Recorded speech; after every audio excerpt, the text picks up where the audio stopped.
السلام علیکم ورحمۃ اللہ وبرکاتہ۔ اللہم صلی علی سیدنا محمد وعلی آل سیدنا محمد قد ضاقت حیلتی ادرکنی یا رسول اللہ صلی اللہ علیہ وسلم۔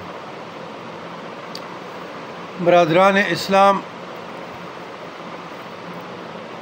کچھ واقعات ہم رہنمائی کے لیے شیئر کرتے ہیں آپ لوگوں کے ساتھ۔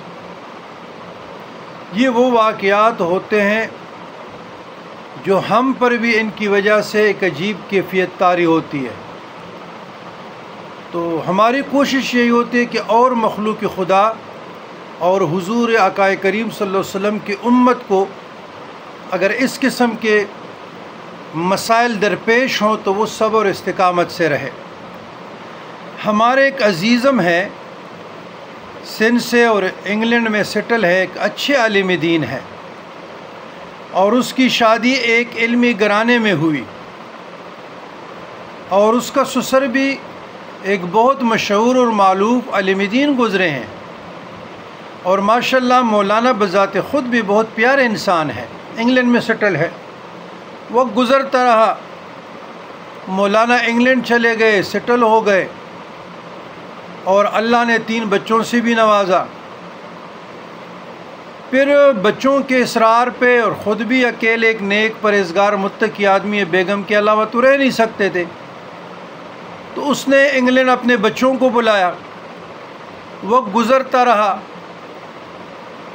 اور بیگم کے طیور طریقے رہن سہن کے بدلتے رہے، ایون کہ معاملہ جدائی تک پہنچ گیا، اور گزشتہ 2 سالوں سے تو معاملہ بہت ایک عجیب پوائنٹ پہ کڑا ہے۔ مولانا کو صبر و استقامت کی تلقین کرتے رہے، ہم بھی اور 2 صحاباب بھی، کہ اللہ کی بارگاہ میں استغفار کرتے رہے۔ آزمائش ہے، انما اولادکم، تمہاری اولاد کا، تمہاری مال کا، تمہاری بیگمات کا۔ آپ کی بیگم کو عقل آ جائے گی، لیکن بیگم کو انگلینڈ میں پہنچتے ہی گمراہی کے پر لگ گئے، نفس کے ہاتھوں گمراہ ہو گئی، ڈیٹریک، اور مولانا کو کہتے رہی کہ طلاق دے دے۔ مولانا کے جب وائس میسج آتے ہیں، یقین کرے کہ قلب اتنا رقیق، اتنا نرم ہو چکا ہے کہ میرا حوصلہ نہیں پڑتا میں مولانا کے وائس کرب و درد والی آواز سنوں۔ تو مولانا کی بیگم اتنا دلیر ہو گئی، اور مولانا کو اتنا نفسیاتی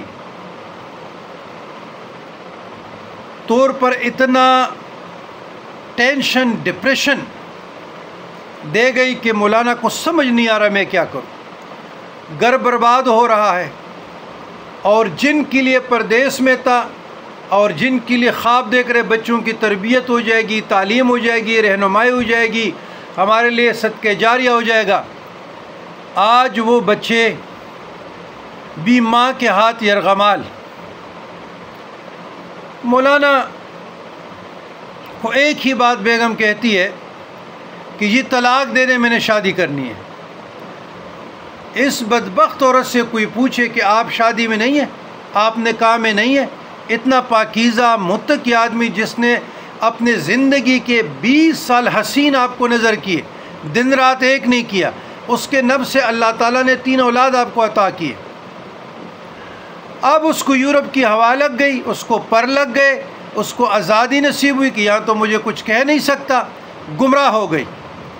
میرا پیغام کا مقصد یہ ہے، جن لوگوں کے بچے ہیں، جن لوگوں کی بیوی ہیں، یورپ لے جانے سے گریز کریں۔ اکثر اوقات ایسے کیس ہمارے پاس آتے ہیں اور طلاقوں پہ ختم ہو جاتے ہیں معاملات، کیونکہ یہاں ہمارا کلچر جیسے بھی ہیں، لیکن دینی کلچر ہے، اور پھر بھی یہاں ہمارا تھوڑا بہت زور چلتا ہے، وہاں تو کچھ بھی نہیں۔ اور پھر جب ان بچوں کو، بیگمات کو یورپ کی آزادی کی ہوا لگ جاتی ہے، شیطان نفس کے ہاتھ گمراہ ہو جاتے ہیں، ہلاکت میں پڑ جاتے ہیں، تو یہ بیوی بھی ایک وقت آ جائے گا سوائے پشیمان اور پچھتاوے کے کچھ بھی نہیں ہوگا۔ اگلے نے سرسبز باغ دیکھا ہے، کچھ مہینے اس کو انجوائے کریں گے اور پھر ٹیشو کی طرح پھینک دیں گے۔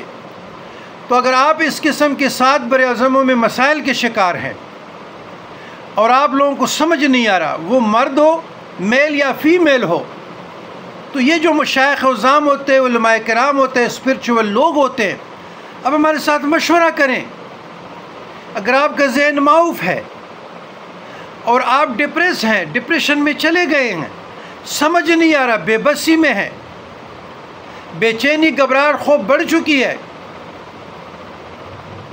تو اپنے زندگی سے لطف اٹھاؤ۔ زندگی ایک امانت ہے، بڑی خوبصورت ہے، لیکن فون سے گریز کریں، آپ واٹس ایپ پہ، ای میل پہ، تو ہم آپ کے بیٹر مستقبل کے لیے انشاءاللہ تعلیم قرآن اور سنت سے اور تعلیمات صوفیہ کرام کی روشنی میں انشاءاللہ مشورے دیں گے، رائے کا اظہار کریں گے۔ تو یہ بطور تعلیم اصلاح نفس، اصلاح معاشرہ اور اصلاحی جماعت کے کاروان بنو، اصلاحی جماعت کے کاروان بنو، سپاہی بنو۔ اصلاحی جماعت، ہم سارے اصلاحی جماعت ہے، جہاں بھی امت محمدیہ آزمائش میں ہے، ان کو اچھے مشورے دو، رائے دو، ان کی مدد کرو، ان کو وقت دو تاکہ وہ اس اپنے کیفیت سے نکل آئے۔ یہی ایک ٹیچر کا کام ہے، ایک رہنما کا کام ہے، اندھیری رات سے نکالنا، اندھیری کنویں سے نکالنا، روشنی کی طرف لانا۔ ان کا حوصلہ بڑھاؤ، اس کو نا امیدی سے، مایوسی سے نکالو۔ تو یہ واقعہ میں نے کہا شیئر کروں، نام لیے بغیر۔ اگلے کا بھی عزت، احترام ہم پہ واجب ہے، لیکن میں نے کہا اور لوگ جو اس قسم کے مسائل سے دوچار ہیں تو وہ اس سے نتیجہ اخذ کریں گے، اپنی اصلاح کریں گے، اپنے گھر والوں کی اصلاح کریں گے اور اگلے ایک زندگی کی شروعات کریں گے۔ تو بہت فیملیاں جو ہمارے پاس، ہمارے اپنے مریدین متقدین کی بھی اس طرح فارن سے آ رہی ہے، تو پریشان کن صورتحال ہے، حوصلہ افزا میں نہیں کہہ سکتا۔ جہاں اچھے لوگ ہیں وہاں برے بھی ہیں، لیکن اکثریت جو ہمارے پاس معاملات آ رہے ہیں سوائے طلاق کے کوئی نام ہی نہیں ہے۔ ربنا ظلمنا انفسنا وان لم تغفر لنا وترحمنا لنكونن من الخاسرین۔